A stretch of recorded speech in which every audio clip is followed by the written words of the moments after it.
ગુજરાતના જાણીતા અભિનેતા વિક્રમ ઠાકોરે વ્યક્ત કરી નારાજગી। વિધાનસભામાં ગુજરાતના લોક કલાકારો અને લોક ગાયકોને બોલાવી સન્માન કરાતા વિક્રમ ઠાકોર થયા નારાજ।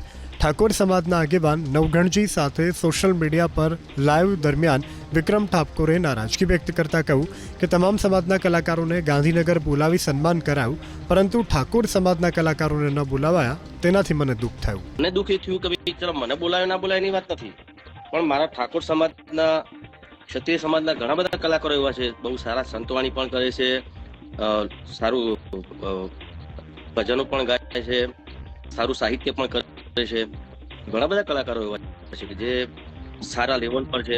મારી વાત તો ચલો ભાઈ બધાને ખબર જ છે, એ ઠીક વાત છે, પણ મને પણ દુઃખ થયું કે મારા ઠાકોર સમાજના કોઈ બી એક કલાકારને બોલાવ્યો હોય તો સારું લાગે।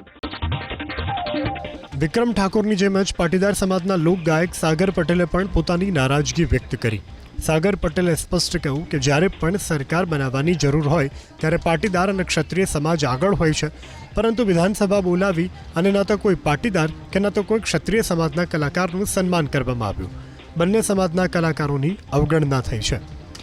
જ્યારે સરકારશ્રીના કોઈ પણ મોટા કાર્યક્રમો હોય એમાં ક્ષત્રિય સમાજના કે પાટીદાર સમાજના કલાકારોને બોલાવવામાં નથી આવ્યા, અને આ વખતે હું વિક્રમભાઈની સાથે હું પણ પાટીદાર સમાજ વતી મને તો ભલે ન બોલાયો, પણ મારા સમાજના કોઈ નાના કલાકારને બોલાવી અને સન્માન કર્યું હોત તો એ મને એમ લાગોત કે આખા પાટીદાર સમાજનું સન્માન છે।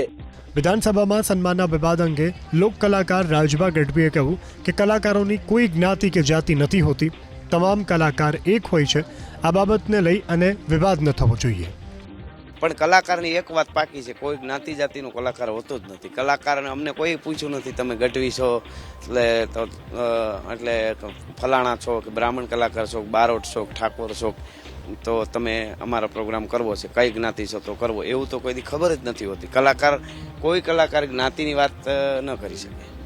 સમગ્ર વિવાદ પર પ્રદેશ ભાજપ સાંસ્કૃતિક સેલના સંયોજક જનક ઠક્કરે કહ્યું, આ કોઈ સરકારનો કાર્યક્રમ નહોતો, વ્યક્તિગત સંબંધને લીધે આમંત્રણ આપવામાં આવ્યું હતું કે આ કલાકારોવાળો જે કાર્યક્રમ વિધાનસભા નિહાળવાનો હતો એ વ્યક્તિગત કાર્યક્રમ હતો, ન તો સરકારનો ન તો પાર્ટીનો।